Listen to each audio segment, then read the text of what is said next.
common pattern. You get the young 22-year-old just out of college, kind of in their 20s, who are he graduated from college and he hadn't found a job yet, and that was the key. He was like, I don't have a job yet. I didn't, and there's so much pressure on you to get through your school, to get into the college. When you get out of college, it's just it's a very set career life path in Japan, and you're expected to follow that. And if you hit a wall and you're like, shit, I'm not going to get into college, or I'm not going to get a job, the amount of shame and pressure, and there's no creativity in school. You're just taught to fit into this track. And then if you, outside of that track, there's no alternative. It's not like, hey, if you're not ready for a company, go work on a farm, or go do this, or go travel, go be a backpacker, like that. You don't have that option. And your parents aren't going to support anything besides you getting a job. So this huge amount of depression and everything comes from that. Yeah, it's the pressure, and the office. I'm not going to comment on it because it's Japanese culture, not mine. Mm-hmm. In Australia, it's like it's almost expected. You leave college and you're going to go work bum job, surf and drink and smoke some weed and they have words for it, backpack. So gap year doesn't exist in Japan. The pressure here is insane.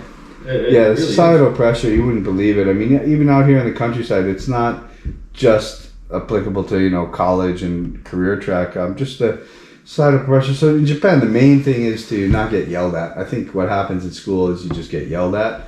And so you're taught how to not get yelled at. And basically that's why the education system is hard, because nobody is empowered to teach what they know. Yep. You're too likely to get in trouble for doing anything. So teachers just, they're just afraid of their kids stepping out of the box, so that they get yelled at for stepping out of the box. Yeah. So everybody's just trying to force themselves into the box. And, even little things out here, we have friends that have a beautiful location on one of the lakes out here, and they've got a couple docks.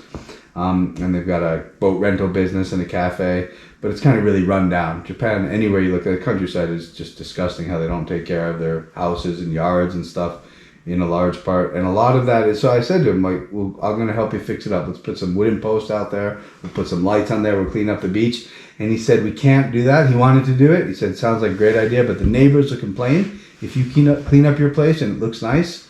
Then it makes all the crap around it look worse. And if you start making money, they're like, hey, how come you clean up your place and you're making money and we've got these shitty old falling down places? That's not fair. So he literally cannot move. And so they just force themselves into this kind of doldrum. Imagine in Australia or America if some of your neighbours said that to you. It's the opposite. If you don't clean up your yard, someone's going to complain about it. Ugh. So I talked the other day, Jake, and we just sort of met. And, and I also like to say thanks. You've got a good heart.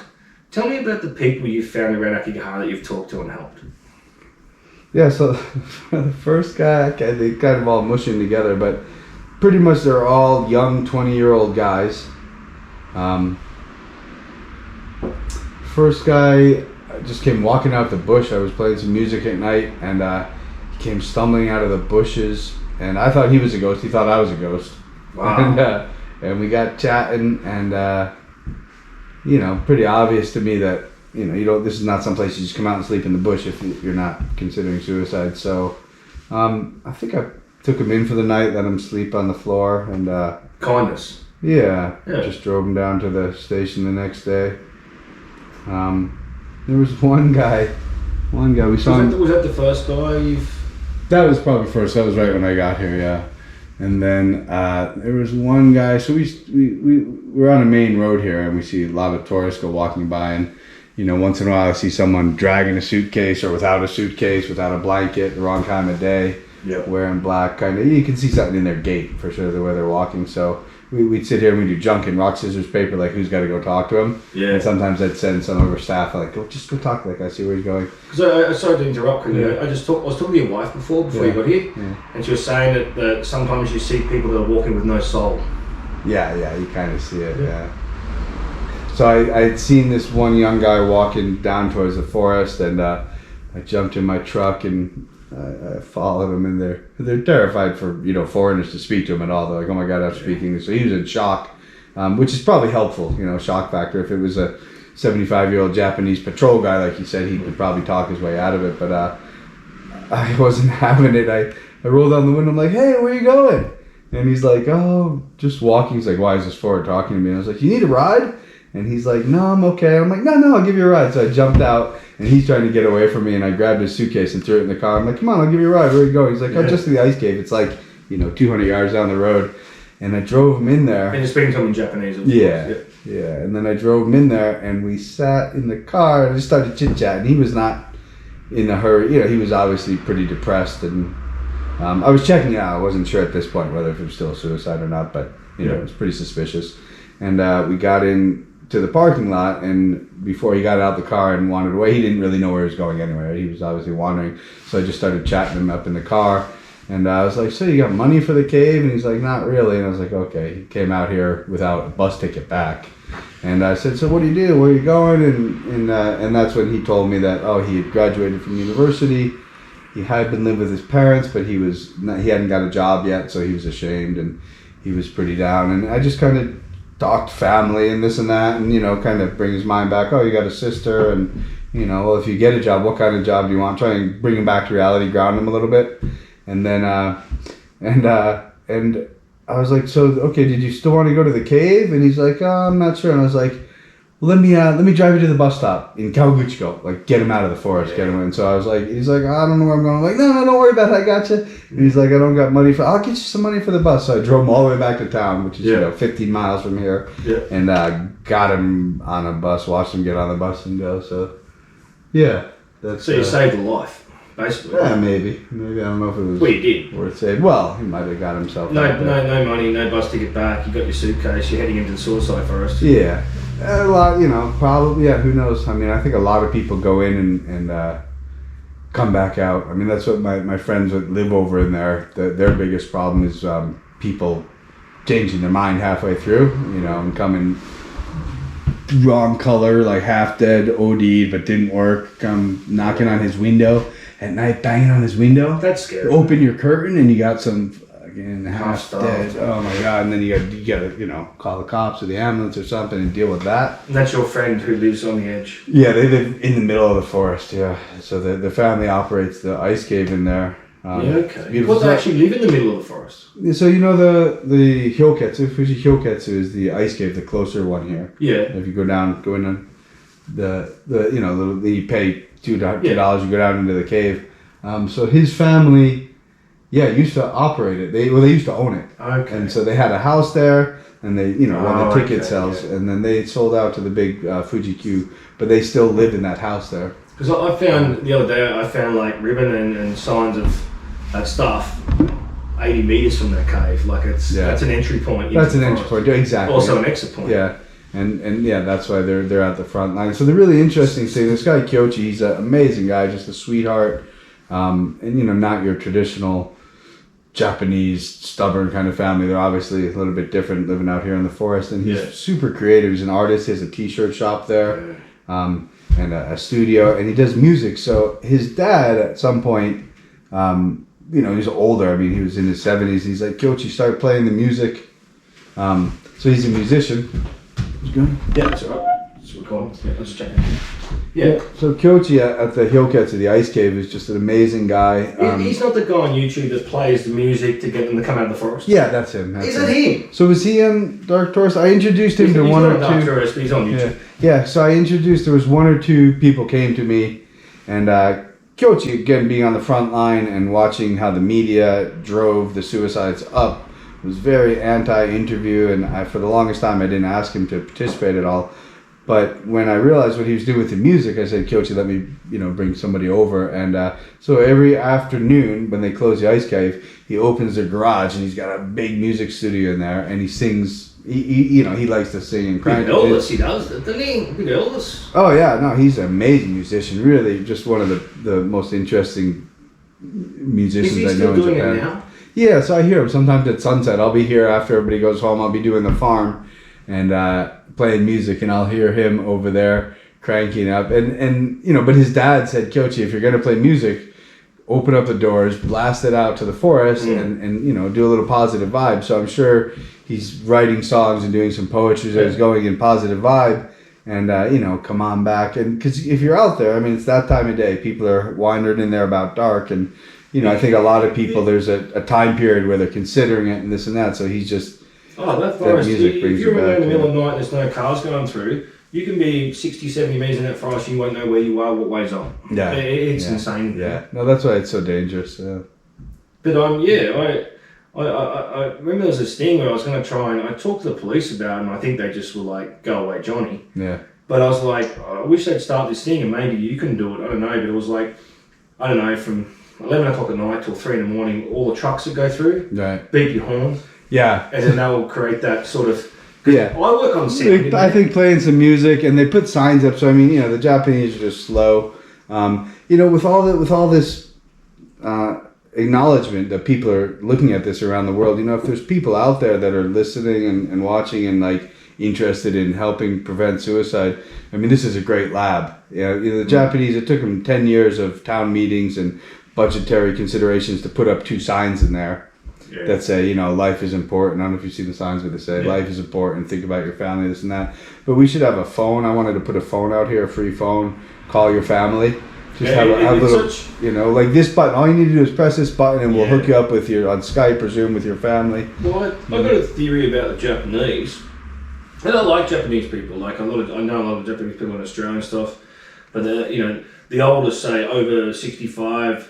Japanese generation comes from that brutal Japanese society where we always, as Westerners, it's not up to us to judge, but we look back and go, what the fuck? I mean, Japanese history is incredibly brutal. It is, and suicide... It's tough to say that it's more brutal than other. I mean, you look at Western society, dude, in America, like 120 years ago, what we were doing to the Indians, I mean, that's only a generation or two ago, man. I don't think Japan's any different. I'm not talking about that aspect of it. I'm talking about the aspect of self-mutilation, self-suicide if something doesn't go right. It's a bit dark, yeah. Japan is dark for sure. I'm not talking about war side because that's a conversation for 2 weeks and 15 bottles of whiskey. Yeah. I'm talking about that it is dark and depressing. I failed. There's no forgiveness. There's no hug. I don't get a second chance. Knife in my guts, rip them open. Yeah, no forgiveness, no hug. I think no hug is a big thing. So Japan, if we're going to, venture into talking about Japan as a society,